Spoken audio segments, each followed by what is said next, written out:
Bienvenue à ce numéro du Journal des Journaux, paru du 16 au 22 janvier 2023. Un numéro que nous entamons avec l'actualité politique nationale. À cet effet, développement économique du Niger, ayant confiance en notre président Mohamed Bazoum, s'exclame le bimensuel Le Troisième Œil qui nous apprend que faire du Niger un pays émergent, prospère est le rêve de notre président Mohamed Bazoum depuis son accession à la magistrature suprême. Ces mots, pleins de sens et de signification pour tout dirigeant visionnaire, constitue la principale inspiration de Dante Esquer, entouré d'une équipe qui ne dort jamais pour donner goût et vie à toutes les préoccupations et attentes des populations nigériennes dans un contexte marqué par l'insécurité grandissante au niveau de nos frontières terrestres, l'inflation de tout genre, la hausse des prix de produits de première nécessité, le chômage des jeunes, les impacts liés au changement climatique et d'autres mots similaires du moment, selon le Troisième Œil. Lutte contre le terrorisme au Niger 2022, l'année charnière sur la gouvernance sécuritaire, titre dans sa rubrique Nation Niger Interebdo,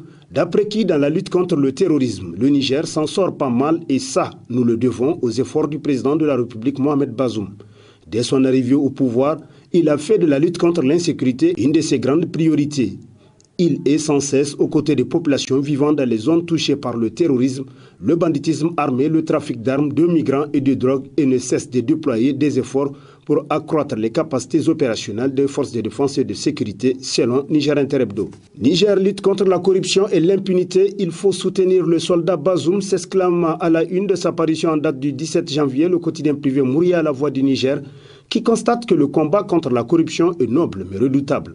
Pourtant, le président nigérien Mohamed Bazoum a fait le pari de le mener contre vents et marées selon le quotidien qui renchérit. Tout le monde doit soutenir une telle noble action pour la survie socio-économique et politique saine de notre pays. Ce soldat infatigable qu'incarne le président Mohamed Bazoum devrait être plus que jamais salué mais rigoureusement soutenu avec la même ardeur pour renforcer son audace à ce sujet, conclut Mouria. Présentation des vœux pour l'année 2023 aux institutions de la République. L'année 2023 s'annonce avec de nombreux dossiers d'enquête devant le procureur, s'exclame dans ses colonnes l'hebdomadaire Le Temps, qui nous apprend que le président de la République, Bazoum Mohamed, dans le cadre des présentations de vœux de Nouvel An, a profité pour faire un bref bilan du travail abattu durant l'année 2022 qui vient de s'achever. Pour le président de la République, l'année 2022 est la première année pleine de la mise en œuvre des engagements pris devant le peuple nigérien pour avoir sa confiance lors des élections de 2021.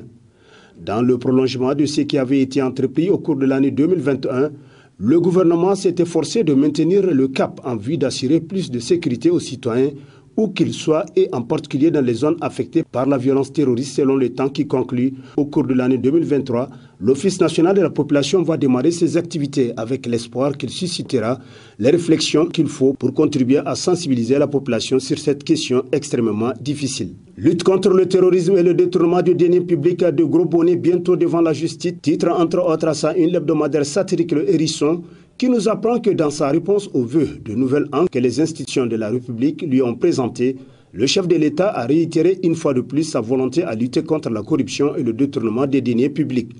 Aussi a-t-il affirmé avoir donné des instructions fermes pour la prise en charge diligente par la justice des dossiers traités par la Halcia parvenus à son niveau selon le satirique qui renchérit. Dans les prochains jours, on assistera au défilé des présumés concernés dans la trentaine de dossiers transmis à la justice, le temps de voir d'autres affaires arriver sur le bureau du procureur.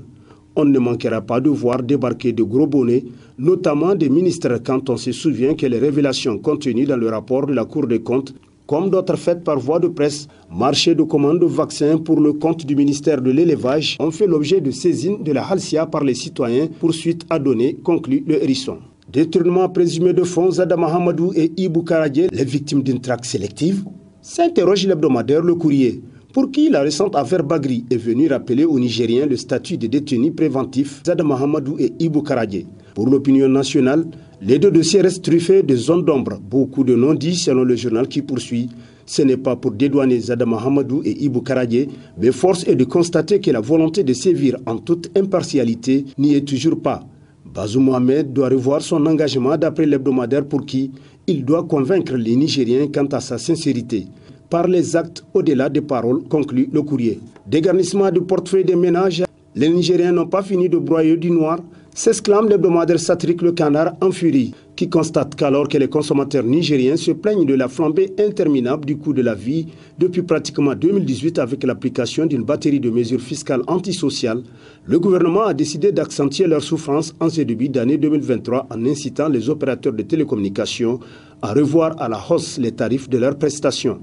À cette allure, selon le journal, il faut s'attendre aussi à une hausse du mètre cube d'eau cette année avec la récente nationalisation de la société de distribution d'eau. Car ce qui risque de se passer avec cette nationalisation, c'est que les renaissants vont placer des cadres de leur bord à la tête de la société et bonjour les dégâts d'après le satirique Le Canard en furie. Rencontre avec les compagnies de transport voyageurs, le ministre Alma Oumarou tape du poing sur la table, titre dans ses colonnes l'hebdomadaire L'Éclosion, qui nous apprend que lors d'une rencontre tenue le 11 janvier 2023 avec l'organisation patronale des gares modernes, le ministre des Transports a annoncé sa volonté de faire appliquer l'arrêté ministériel du 18 janvier 2018 portant réglementation des horaires de la circulation des véhicules de transport public routier voyageurs sur les axes interurbains, qui interdit à son article 1er à tous les véhicules de transport public routier de voyageurs de quitter la gare de départ avant 5 h du matin, et ce, quelle que soit la destination, aussi bien à l'intérieur qu'à l'extérieur des frontières du Niger.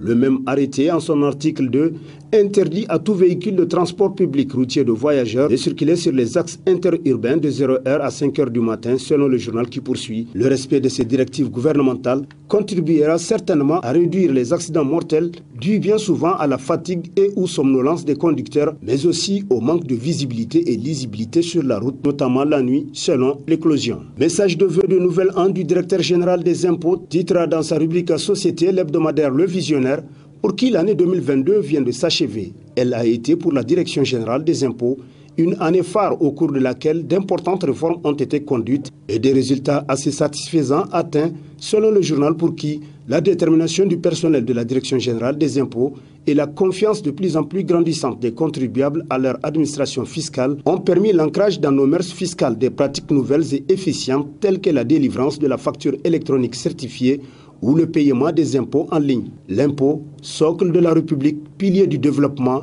je le paye. Bonne année 2023 à toutes et à tous, conclut le visionnaire. Et sur ce prend fin le présent numéro de la revue de presse. Prochain rendez-vous, plaise à Dieu dans une semaine avec toujours la même passion de vous servir. Bonne lecture et au revoir.